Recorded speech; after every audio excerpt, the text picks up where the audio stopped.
五洲家園啊，新上咗一套位置非常好嘅一個3期哦。睇我哋嘅別墅區啊，睇下呢個景觀後期啊係咪有任何變化㗎？採光啊非常之唔錯，而且我哋交標啊非常之高啊，可以睇下呢個開間有4米幾啊。背景牆呢啲全部用鋁構板㗎，防潮防霉，水晶燈啊同埋呢啲中央空調全部係交標嚟㗎。可以睇我哋入戶嘅位置啊，預留咗一個晾曬衣服嘅區域啊，洗衣機都可以放嗰度啊。廚房睇一下啦，預留咗雙開門冰箱嘅位置啊，所見即所得啊，包括呢啲家私家電全部安排俾你啊。而且我哋過道啊係塗咗呢啲藝術漆嘅，一樣係防潮防霉啊。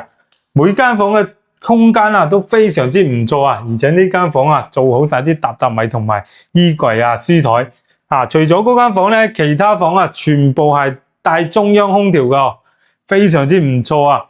主人房再參觀一下啦，入嚟就一排衣櫃啊，我哋嘅衛生間亦都係做到智能馬桶嘅，呢啲背景牆完全安排好啊，而且一樣係南向嘅。如果你都想喺湖心路嘅五洲家園攞低呢套咁靚仔嘅房啊，評論區度傾傾。